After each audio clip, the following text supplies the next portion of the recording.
আসসালামু আলাইকুম। কেমন আছেন সবাই? আশা করি আপনারা সবাই ভালো আছেন। আর আপনাদের দয়ায় আলহামদুলিল্লাহ আমিও ভালো আছি। সো আজকের দিনটা আমার জন্য খুব স্পেশাল। স্পেশাল কারণ কালকে আমার ইন্টারভিউয়ের date. US embassy interview. So আজকে ঢাকা যাচ্ছি মেইনলি। কালকে এই টাইমেই মোরাললেস এই টাইমেই সকালের টাইমে আমার ইন্টারভিউ। টাইমটা না বললাম বাট একদম ফার্স্ট আওয়ারে। সো খুব টেন্সড খুব মানে সারাটা দিন আমার কেমন যে কাটবে আমি জানি না। বাট আমি প্রিপেয়ার্ড।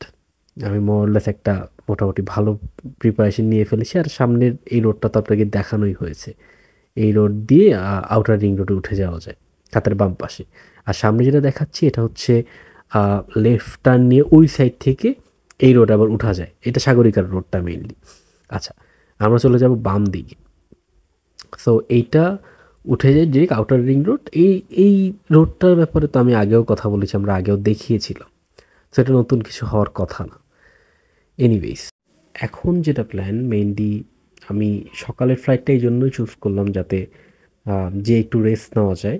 আর রেস্ট তো অ্যাকচুয়ালি নেওয়া হবে না, কারণ আজকে সারাদিনই আমার মনে হচ্ছে খুব হ্যাকটিকই কাটবে, কারণ আমার একটা ইন্টারভিউ প্যানেল রেডি করা আছে।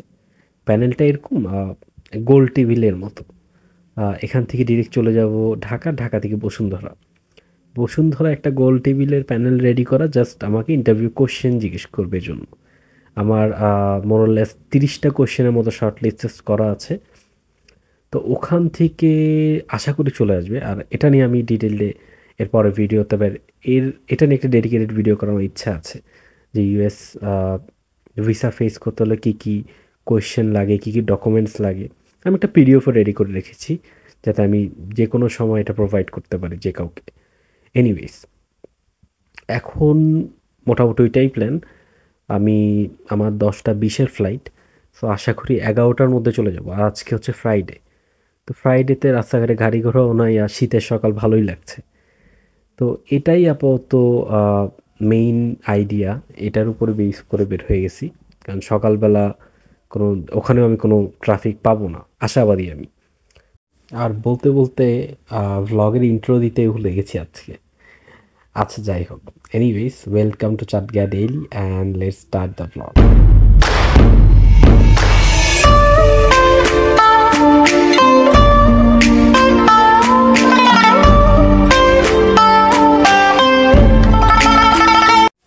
আচ্ছা, ইনিশিয়ালি আমাদের গাড়ি নিয়ে ঢাকা যাওয়ারই প্ল্যান ছিল। আমি লাস্ট ভিডিওতে বলেছিলামও এই ব্যাপারটা নিয়ে।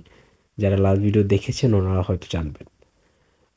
আমি আমার ফাদার এই দুজনই আজকে ফ্রাইডেও চুজ করলাম এই কারণে যে ড্রাইভ করে যাব। বাট আমার ফাদার বলল যে যদিও আজকে ফ্রাইডে রাস্তাঘাটে গাড়ির চাপ কম, স্টিল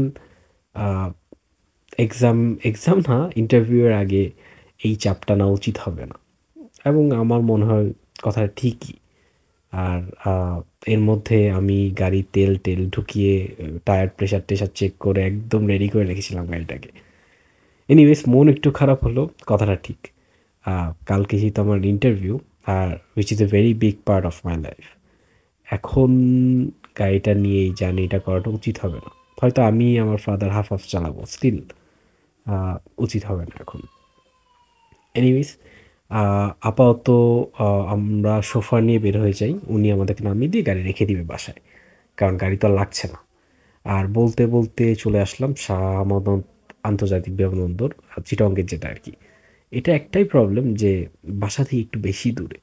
যদিও এখন ওই নতুন রাস্তাটা হওয়ার পর এত গায়ে লাগে না, স্টিল বাসা থেকে বেশ দূরে, মানে অলমোস্ট 25 কিলোর মতো। যাই হোক, আগে ঢুকে যেয়ে চেক ইন করি, দেন ইয়াতে লাউঞ্জে চলে যাই। আর লাউঞ্জে বাহাদি নাস্তা না করে আসাতে ইচ্ছা মতো নাস্তা করা গেছে। আর এটা কোক আমার না, সমস্যা নেই, কোক টোক আমি খাই না। আর অলমোস্ট দেয়ার, আমরা জাস্ট উঠে যাব এখন। আর ফ্লাইটটা ছিল হচ্ছে Boeing 787 dream liner. So huge space ছিল। আর ইন্টারন্যাশনাল রুটের ফ্লাইট হওয়াতে স্পেস বলেন, টেক অফ ল্যান্ডিং দুইটাতেই মানে কোনো খবরই হয়নি। আর একটা প্রবলেম যেটা বাংলাদেশ বিমানের মানে অ্যাজ ইউজুয়াল যে প্রবলেম, অনেক লেট করে। আজকের ফ্লাইটটাও লেট হয়েছে, 10টা 20-এর ফ্লাইট ছাড়তে ছাড়তে অলমোস্ট 11টা। তো এই ইস্যুটা আমার মনে হয় যে একটা ন্যাশনাল ক্যারিয়ারে ঠিক করা উচিত। কারণ এক যতই কিছুই হোক এটা তো একটা ন্যাশনাল ক্যারিয়ার। বাংলাদেশের national career.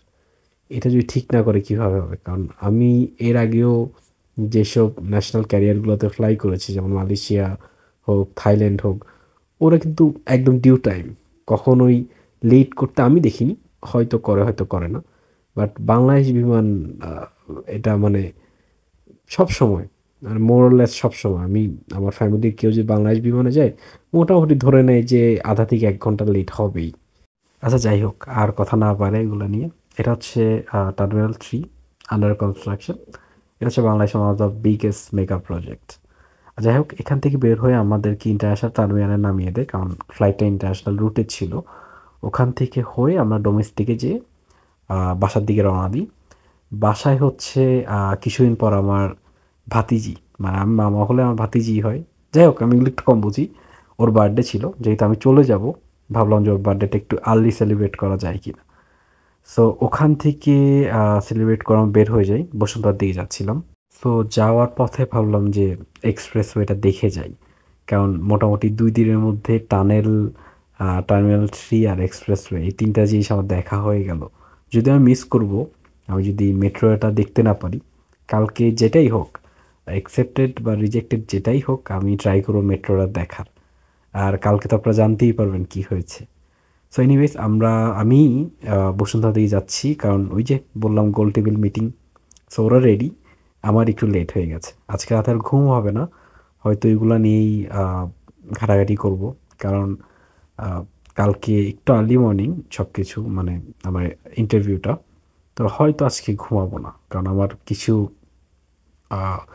Question short listed আছে। আর ওগুলা নিয়ে আমি নেক্সট ভিডিওতে ডিটেইল বলবো। নেক্সট ভিডিও আমি ট্যুর হয়তো দেখাবো, বাট কোয়েশ্চেন আর অ্যান্সারগুলো আমি ডিটেলে নেক্সট ভিডিওতে বলবো। আর কী কী ডকুমেন্টস কালেক্ট করতে হয়, কী কী ডকুমেন্টস নিতে হয়, ওগুলো আমি নেক্সট ভিডিওতে বলবো। যাই হোক, এক্সপ্রেসওয়ে ইউজ করাতে একটা সুবিধা কি, উইদাউট এনি ট্রাফিক অনেক দূর চলে যাওয়া যায়। আর কিছু লিমিটেশনসও আছে, যে এই যে এক্সিটগুলো অনেক জায়গায় দিতে পারতো, এক্সিটগুলো আমার পছন্দ হয়নি কোনো কারণে।